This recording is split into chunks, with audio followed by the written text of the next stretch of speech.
दोस्तों, जय हिंद, जय भारत। मैं मदन लाल आज़ाद, संस्थापक संयोजक, राष्ट्रीय संयुक्त मोर्चा ठगी पीड़ित जमाकर्ता परिवार, all India bike boat taxi union.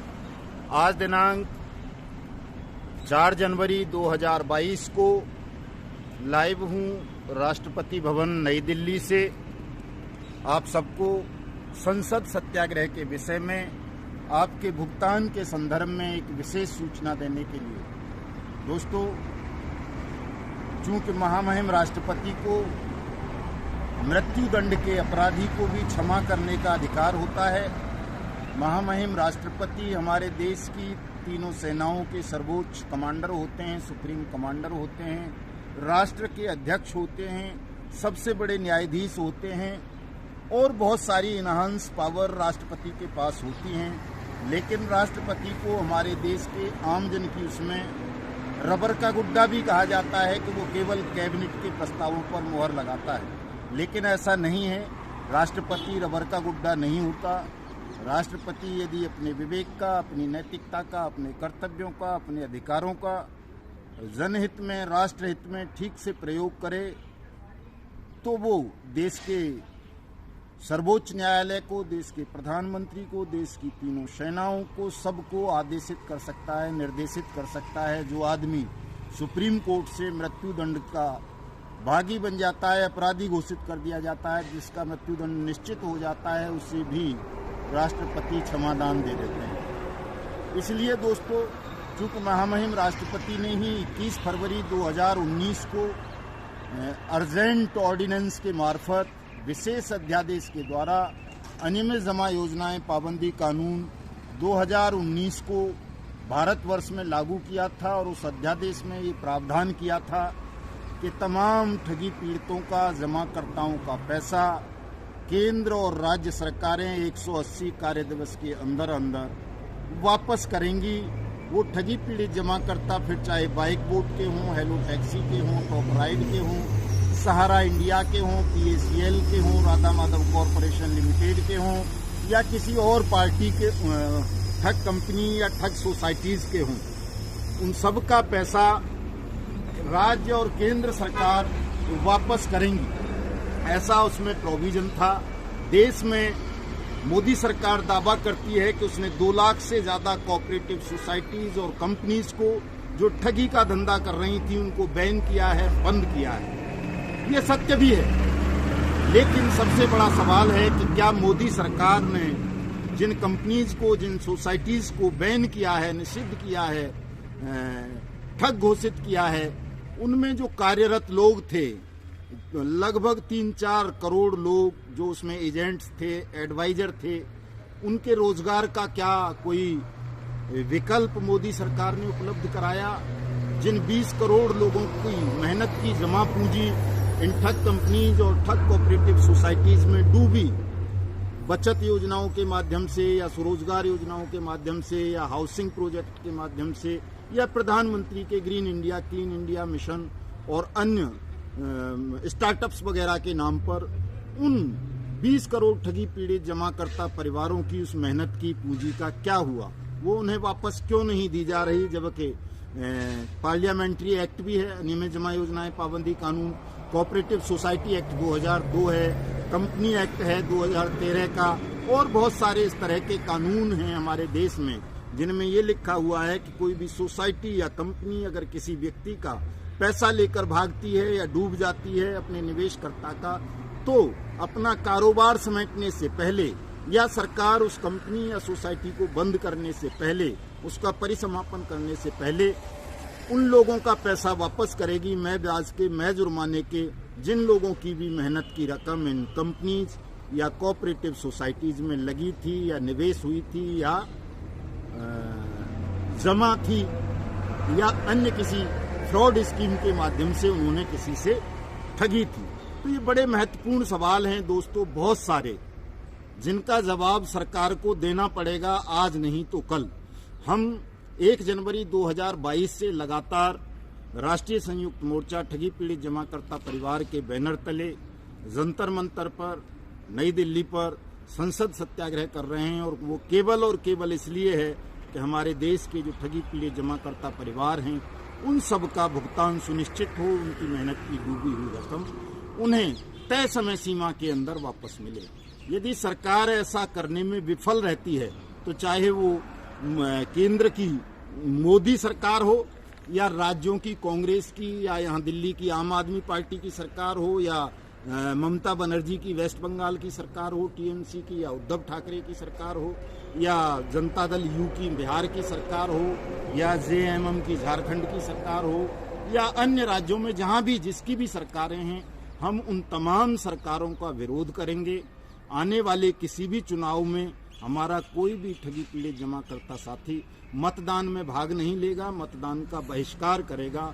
और ये बहिष्कार तब तक जारी रहेगा जब तक कि तमाम ठगी पीड़ित जमाकर्ता परिवारों का पैसा वापस नहीं कर दिया जाता। महामहिम राष्ट्रपति को आज जो ये मेमोरेंडम हमने दिया है, ये मेमोरेंडम हम 1 जनवरी 2022 से लेकर 14 फरवरी 2022 तक लगातार प्रतिदिन देंगे।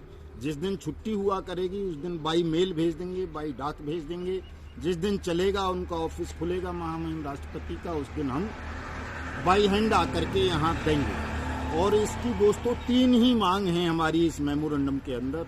पहली है कि अनियमित जमा योजना पाबंदी कानून 2019 के तहत तमाम लोगों का, चाहे वो किसी भी ठग कंपनी या ठग कोऑपरेटिव सोसाइटी के विक्टिम हैं, उनका पैसा मैं ब्याज के, मैं जुर्माने के, मैं हर्जे खर्चे के वापस किया जाए तुरंत।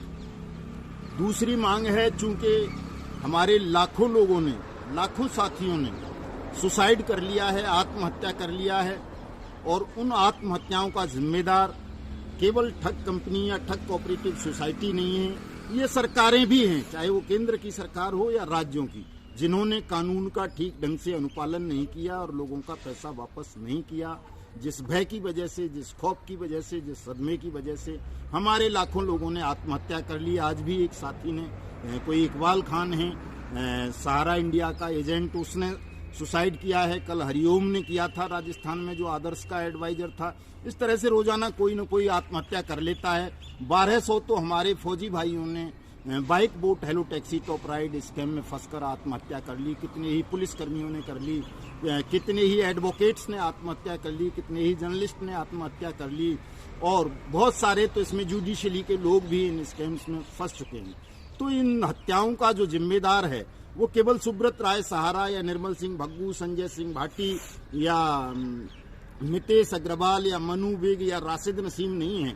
इन आत्महत्याओं का, इन मौतों के जिम्मेदार नरेंद्र मोदी, अशोक गहलोत और ममता बनर्जी, उद्धव ठाकरे, चन्नी, अरविंद केजरीवाल, लेना देना, ये जितने भी पॉलिटिकल माफिया हैं, एक तरह से ये कहिए कि ये पॉलिटिकल पार्टी नहीं है, पॉलिटिकल ग्रोह हैं, जो देश को लूटने का काम कर रहे हैं, देश की जनता का भावनात्मक शोषण करते हैं, ठगों को बचाते हैं। ये तमाम लोग इनके जिम्मेदार हैं। तो अगर ये नहीं मानता हमारे देश का पॉलिटिकल सिस्टम या सरकारों में बैठे हुए लोग कि वो जिम्मेदार नहीं हैं, केवल कोऑपरेटिव सोसाइटी और ठग कंपनी को चलाने वाले जिम्मेदार हैं, तो अनियमित जमा योजनाएं पाबंदी कानून 2019 के तहत ही ये प्रोविजन किया जाए कि इन तमाम ठगों को सजाए मौत दी जाए, मृत्युदंड का प्रोविजन किया जाए, तमाम ठगों को मृत्युदंड दे दिया जाए, क्योंकि ये लाखों लोगों की आत्महत्याओं के जिम्मेदार हैं, अपराधी हैं, देश के दुश्मन। तीसरी मांग है, कहीं कोई आपराधिक घटना होती है, उस आपराधिक घटना में मान लो कहीं डकैती पड़ी, अगर वहां 10, 15, 20 लोगों को कहीं मार दिया गया तो उसको एक आपदा घोषित कर दिया जाता है। सरकार उन पीड़ितों को, अपराध पीड़ितों को मुआवजा देती है। ये पार्लियामेंट्री एक्ट भी है कंपनसेशन का, सुप्रीम कोर्ट की गाइडलाइंस हैं, संयुक्त राष्ट्र संघ चार्टर का मूलभूत प्रोविजन है कि किसी भी मुल्क में, किसी भी राज्य में अगर किसी व्यक्ति के साथ कोई आपराधिक घटनाक्रम होता है, हीनियस क्राइम, ठगी हीनियस क्राइम है, इसमें उम्र कैद तक की सजा है, तो ऐसे अपराध के पीड़ितों को राज्य और केंद्र कंपनसेट करेगा, उनको मुआवजा देगा, उनका पुनर्वास करेगा, उनको रोजगार भी देगा।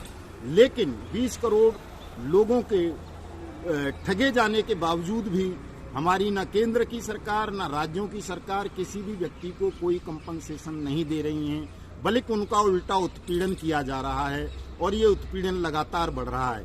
इसलिए हमारी भारत सरकार से और तमाम राज्यों से ये मांग भी है, महामहिम राष्ट्रपति से मांग है कि वो सबको डायरेक्शन दें कि जितने भी ठगी पीड़ित जमाकर्ता परिवार देश भर में हैं, उन सबको इस पूरे ठगी स्कैम्स को राष्ट्रीय आपदा घोषित करते हुए विधि सम्मत तरीकों से सबको मुआवजा दिया जाए, उनका पुनर्वास किया जाए और मुआवजे की राशि कम से कम न्यूनतम 5 लाख रुपए प्रति परिवार होनी चाहिए, ताकि ये हमारे जो साथी आत्महत्या कर रहे हैं, बड़े बड़े युवा साथी जिनका जीवन अभी बहुत बाकी था, वो आत्महत्याएं किए जा रहे हैं। रोजाना लाखों लोग कर चुके हैं, लाखों और कर लेंगे। पता चला कि 20 करोड़ लोगों ने ही धीरे धीरे आत्महत्या कर ली। तो इन तमाम लोगों को तुरंत अंतरिम राहत प्रदान करके 5-5 लाख रुपए आत्महत्या करने से बचाया जाए। और यदि ऐसा नहीं हुआ तो हम इसमें भी लिख के आए हैं, राष्ट्रपति जी को पहले भी बताया है, राष्ट्रपति जी ने इस पर संज्ञान भी लिया है। आज पुनः मैं इस वीडियो संदेश के माध्यम से बता देता हूं कि यदि किसी ने सरकार ने इन मामलों को गंभीरता से नहीं लिया तो हम मतदान के बहिष्कार पर अड़े होंगे। ये हमारा संकल्प है, शपथ है कि जब तक लोगों का भुगतान नहीं हो जाएगा हम किसी भी मतदान में हिस्सा नहीं लेंगे। और दोस्तों, एक विशेष बात और आप सबको बतानी थी, वो मैं भूल गया, अभी मुझे याद थी। सहारा कंपनी का जो छोटे छोटे लोग निवेश कर रहे हैं, आप लोगों को मैं जागरूकता के नाते बताना चाहता हूं कि आप तमाम साथी जागरूक हो जाएं। ये सहारा इंडिया कंपनी 2012 से बैन है हमारे देश में, इसका कोई भी धंधा नहीं कर सकती सहारा इंडिया। उसके बावजूद बहुत सारे लोग मूर्खता बस, अज्ञानता बस, कुछ लोग बस भी एजेंट्स के और एडवाइजर के बहकावे में आकर छोटी छोटी अपनी बचत राशि को आज भी सहारा इंडिया की सिस्टर कंसर्न और कोऑपरेटिव सोसाइटीज और क्यू शॉप में जमा कर रहे हैं। ये किसी को नहीं करना चाहिए। सहारा इंडिया का पूरा कारोबार गैर कानूनी है, अवैध है। इनको कोई भी किसी से भी जमा राशि स्वीकार करने का अधिकार नहीं है। जैसे पहले 10 करोड़ लोगों की जमा राशि सहारा इंडिया में डूबी है, पल्स में डूबी है, PACL में डूबी है, RMCL में डूबी है, ब्लू फॉक्स मोशन में डूबी है, बाइक बोट में डूबी है, टॉप राइड में डूबी है, हेलो टैक्सी में डूबी है, आदर्श में डूबी है, संजीवनी में डूबी है, साईं प्रसाद में डूबी है, नवजीवन में डूबी है, करम भूमि में, KBCL में। उसी तरह से ये जितने भी लोग किसी भी ठग कंपनी में सहारा इंडिया समेत अगर कोई पैसा जमा कर रहे हैं तो ये सब डूबेगा और इसके लिए फिर उतनी ही लंबी लड़ाई आप सबको लड़नी पड़ेगी। इसलिए कोई भी देशवासी किसी भी सहारा इंडिया समेत किसी भी कोई नई कंपनी डीकैप वगैरह जैसी आ रही है, फाइटो एटॉमी जैसी, उनमें भी कोई पैसा जमा ना करें, निवेश ना करें। ये सब फ्रॉड हैं, ठग हैं, आपकी मेहनत की कमाई को लेकर के भाग जाएंगे और आपके समक्ष आत्महत्या के अलावा कोई विकल्प नहीं रहेगा दोस्तों। इसलिए मैं आप सबसे बार बार ये कहता रहता हूँ, जगाता रहता हूँ कि ऐसा कदम लालच बस या किसी के मोह बस भी, कई लोग सोचते हैं कि मेरे लड़के को या भाई को या भतीजे को या भांजे को या मामा फूफा को इस कंपनी में रोजगार मिल रहा है तो उसको प्रमोट करने के लिए ठग कंपनी या ठग सोसाइटी में पैसा जमा करा देते हैं। ऐसी गलती आपको नहीं करनी चाहिए। इन कंपनीज के झांसे में आना बंद करें, इनमें कोई भी पैसा जमा ना कराएं साथियों। और एक खबर और मैं अपनी व्यक्तिगत आपको दे देता हूं कि आज कोई सहारा सेना बना रखी है सुब्रत राय ने। कल से जब से वो मेरा इंटरव्यू चला है उसके लोग मुझे बहुत सारी धमकियां दे रहे हैं। बाइक बोट वाले संजय भाटी के तो देते ही रहते थे और PACL के बहुत सारे एजेंट्स, ठग टाइप के लोग, तमाम दुनिया भर के लोग तरह तरह की धमकियां देते हैं। तो मैं उन्हें चेतावनी दे देना चाहता हूं कि दोस्तों, ये जो मेरे सर पे बंधा हुआ है ये कफन है, ये हमेशा होता है, कभी गले में, कभी सर पे, कभी जो है पतलून बना लेता हूँ। इसका मतलब आप नहीं समझते हो। मैंने आप जैसे बहुत सुअरों को ढूंढा भूना है, तो मुझे डराने का, धमकाने का प्रयास कोई नहीं करेगा, क्योंकि ये हमारी लड़ाई सत्य की लड़ाई है, न्याय की लड़ाई है। और जब तक हिंदुस्तान से तमाम ठगों का सर्वनाश नहीं हो जाएगा तब तक हम शांति से नहीं बैठेंगे। या फिर हमारी मौत हो जाए तब शांति से बैठ जाएंगे, वरना उससे पहले हम शांति से नहीं बैठेंगे। हम अपनी पावन पवित्र भारत भूमि को ठगों से मुक्त करा करके ही शांति से बैठेंगे। जय हिंद, जय भारत।